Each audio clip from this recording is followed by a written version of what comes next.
custo de vida, emprego e desemprego, cesta básica, tarifas públicas, salário mínimo. Agora, na Brasil Atual, a análise do DIEESE.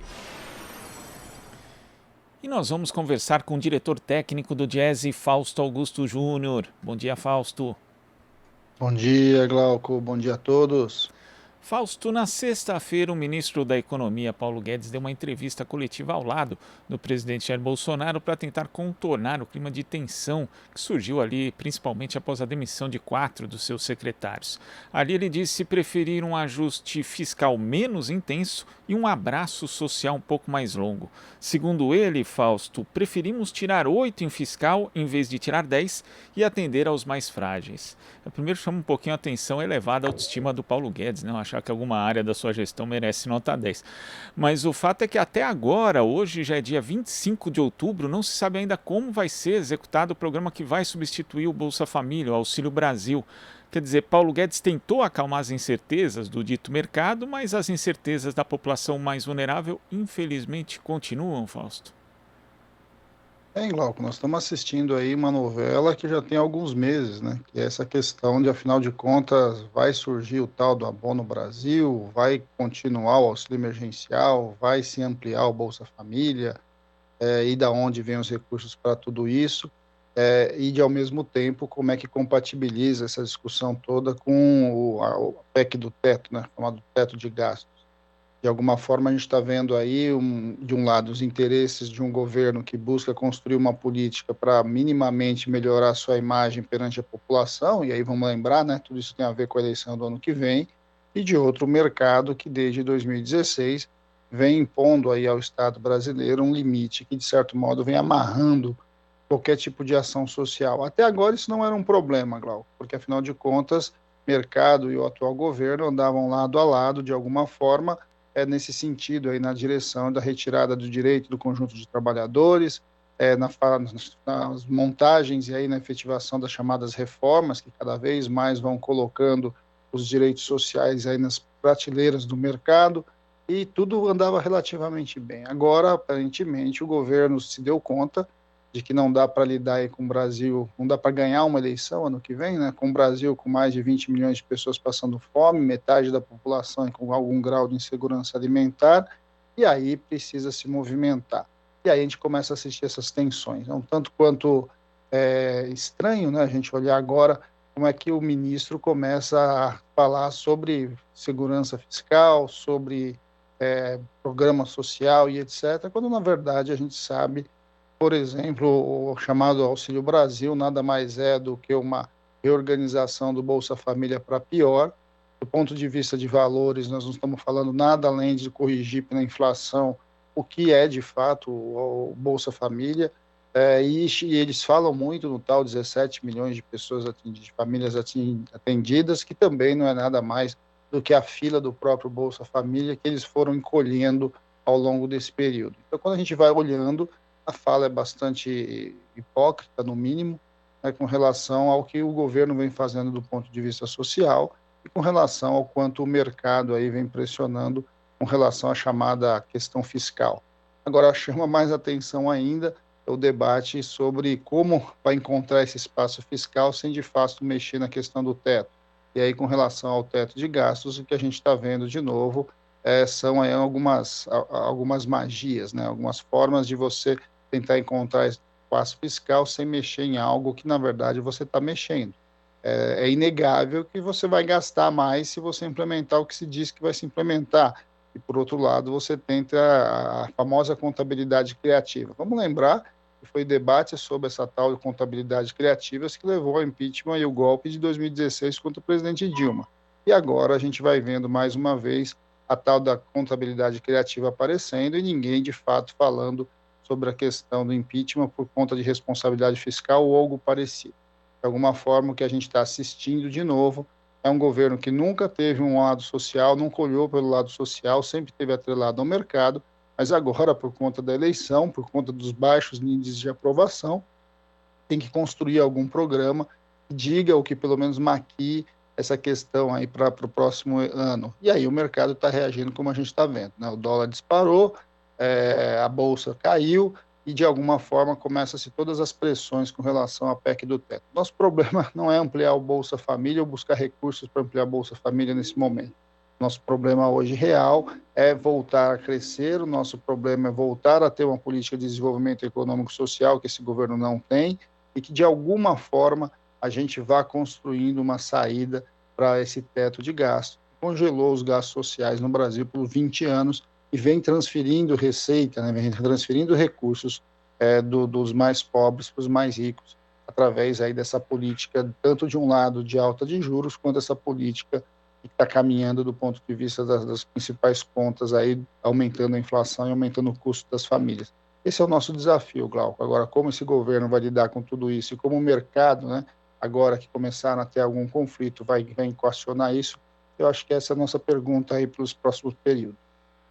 Agora, o que impressiona, Fausto, é extinguir um programa sem ter outro definido para colocar no lugar, e também essa própria questão orçamentária poderia ter sido ali discutida, definida muito antes, porque essa ideia de um novo programa para substituir o Bolsa Família sempre incomodou Bolsonaro. O fato do Bolsa Família estar associado a governos do PT é uma questão que poderia ter sido. A ideia foi lançada no ano passado e desde então não se definiu nada, não se discutiu nada a fundo realmente para chegar nesse momento e ter um programa de fato. O nível de improviso e a falta de prioridade representam, como você falou, um projeto de desmonte na área social mesmo, não é só um fato isolado. Não é um fato isolado, Glauco, que no caso do próprio Bolsa Família é algo que nos preocupa bastante. Não é só a criação do auxílio emergencial do Abono Brasil, Auxílio Brasil, como eles têm chamado, em substituir ao Bolsa Família. Na verdade, é todo um projeto que desorganiza o Bolsa Família como ele foi constituído e coloca outras visões a partir do ponto de vista aí da distribuição desse recurso.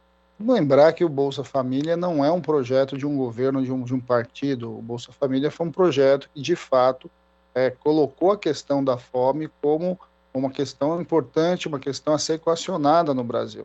Vamos lembrar que foi mudada a Constituição para colocar a segurança alimentar como um direito social, e por isso o Bolsa Família conseguiu recursos, manter recursos, e vem atravessando, inclusive, partidos, governos, não só no governo federal, mas a gente vê como os próprios governos estaduais têm que lidar com algum tipo de auxílio para dar conta da necessidade do povo. Quando a gente pensa no que foi o Bolsa Família, né, da sua forma de construção, a construção do CAD único, a construção da relação com estados e municípios para viabilizar recursos para que esse recurso chegasse nos mais pobres, a vinculação com saúde, a vinculação com educação, tudo isso foi construído ao longo de um tempo bastante longo, né? Vamos dizer, o Bolsa Família fez 18 anos na semana passada, ou seja, ele já não é mais um projeto do governo A ou do governo B. Ele é, antes de mais nada, uma política de Estado. E a gente está assistindo com o governo Bolsonaro em relação a quase todas as áreas, a gente viu isso com a Previdência, está vendo isso aí com a questão do Estado, está vendo isso com a questão tributária, é um desmonte do que foi construído em 88.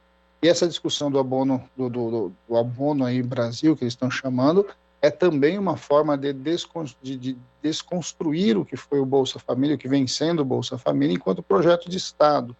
Ele vai picando e vai alterando as intenções do próprio projeto, vai desconstruindo as relações com o Estado e principalmente as relações com a sociedade civil. Quando a gente vai olhando para isso, a gente vai vendo o que é a visão desse governo. A visão desse governo é que a questão social é uma questão de caridade, é uma questão que está vinculada aí a dar alguma coisa para quem precisa e olhe lá.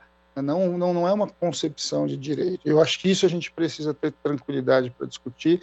O debate sobre a MP tal, do abono emergencial, do abono no Auxílio Brasil, está no Congresso Nacional. Há mudanças bastante importantes, porque o Bolsa Família teve como característica a fusão de benefícios, né, e a ampliação deles e a perenidade dos projetos. O que a gente está vendo, de um lado, é que eles estão picando novamente, o Auxílio Brasil vai se transformando em várias formas de bolsa, você vai perdendo a conexão com os municípios, e de outro você vai não recolocando, não vai garantindo recursos, como a gente está vendo agora o debate sobre as verbas, o debate sobre o teto de gasto. Ou seja, a própria proposta que está em discussão nada mais é do que também uma proposta de desconstrução. O que nós tínhamos agora era que fortalecer o Bolsa Família, viabilizar o recurso para a sua manutenção e seu crescimento, implementar políticas acessórias de alguma forma e garantir recursos, que é o que mais interessa nesse momento. Vamos lembrar que nós não estamos num momento comum, nós estamos num momento ainda de pandemia, saindo, mas ainda em pandemia. A economia, do ponto de vista, está bastante desorganizada, tanto pelo próprio governo, mas também por conta da pandemia, e a gente deveria ter uma política social agora que minimamente respaldasse o mínimo para a população e garantisse o que está na Constituição. Ou seja, você precisa ter segurança alimentar. Quando metade das famílias do Brasil hoje, metade da população tem algum grau de insegurança alimentar, há de se pensar o caminho que esse país construiu nesse período, e de alguma forma como isso vem sendo lidado pelo atual governo. Eu insisto, né, o atual governo não tem política para área nenhuma, mas no caso da área social é muito mais complicado, porque a política implementada é uma política de desconstrução de direitos. E não vamos perder isso do radar. A própria discussão do Bolsa Família, de alguma forma, é desconstruir um programa que, ao fazer 18 anos, ele se consolidou como um projeto de Estado, como um projeto que vai realizando parte daquilo que está contido na Constituição de 1988. E o Bolsa Família, não só ele, mas também foi um dos responsáveis pela diminuição da desigualdade entre 2002 e 2015, né? A gente teve a divulgação ontem de um estudo do INSPER mostrando isso, mas em 2016 e 2017, já no governo Temer, temos a desigualdade subindo de novo, não nos patamares anteriores, mas ainda assim subindo, e vários estudos já indicam que a desigualdade no Brasil também cresceu nesse período do governo de Jair Bolsonaro. E quando a gente vê esse Auxílio Brasil com todos esses problemas que você destaca, Fausto, e ainda mais o fato de ser provisório, ou seja, tem validade até o final de 2022, é muito preocupante também para um eventual novo governo que não seja o de Bolsonaro, que possa assumir em 2023 para resgatar toda a estrutura, né, social que foi desmontada durante essa atual gestão. Vai ser um desafio e tanto, Fausto. Tem, entre os vários elementos aí de desconstituição do próprio Bolsa Família, como você está lembrando, Glauco, é essa questão aí do auxílio ele crescer aí minimamente com recursos temporários. Acho que isso é muito grave, você ter limite aí para 2022, uma vez que no que nós estamos falando é que lidar com a pobreza no Brasil, lidar com a desigualdade no Brasil é um projeto estrutural de longo prazo. A sociedade precisa se voltar para a questão da desigualdade e minimamente construir projetos e políticas para isso.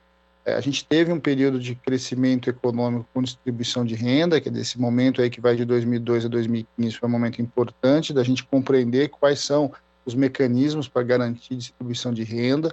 Isso passa por política ativa, isso passa por fortalecimento das políticas sociais.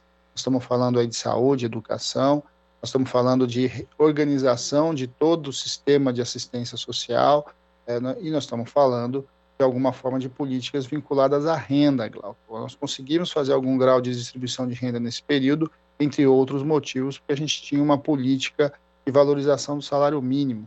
A valorização do salário mínimo, ela atingiu diferentes camadas da sociedade brasileira, reorganizou e levou recursos para um conjunto de regiões, inclusive, não só do ponto da classe, mas também do ponto regional e territorial, e de alguma forma a gente foi tendo um sentido do ponto de vista da política social. O que a gente assistiu entre 2002 e 2015, na verdade, foi que a questão social passou a fazer parte da preocupação do Estado, da preocupação de um governo, e que, de alguma forma, isso teve perenidade, né? Isso se vinculou à lógica do crescimento econômico.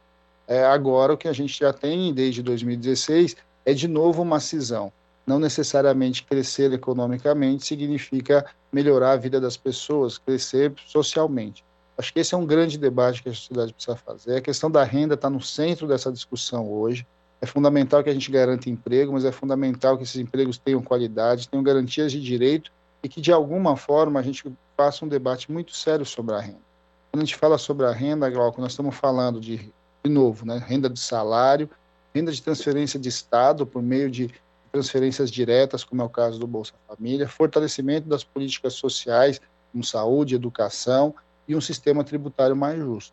É disso que a gente fala em, de fato, enfrentar a questão da renda no Brasil e da questão de enfrentar a desigualdade. De alguma forma, a gente precisa lidar com todas as nossas diferenças e, de alguma forma, colocar o pobre aí dentro do meio do projeto econômico e social do nosso país, que é algo que não tem hoje. De novo, o que a gente tem hoje nada mais do que alguns interesses específicos em momentos específicos, como esse que está às vésperas de uma eleição, para colocar ali algum projeto que, inclusive, tem uma característica temporária. Nós precisamos estruturar como a gente entende para onde vai o nosso país e vincular o crescimento econômico ao crescimento social. Fausto, muito obrigado pela sua participação aqui no Jornal Brasil Atual. Um ótimo início de semana. Até a próxima. Boa semana a todos, Glauco. Até uma próxima. Conversamos aqui com o diretor técnico do Diese, Fausto Augusto Júnior. Você está ouvindo Jornal Brasil Atual. As notícias que os outros não dão.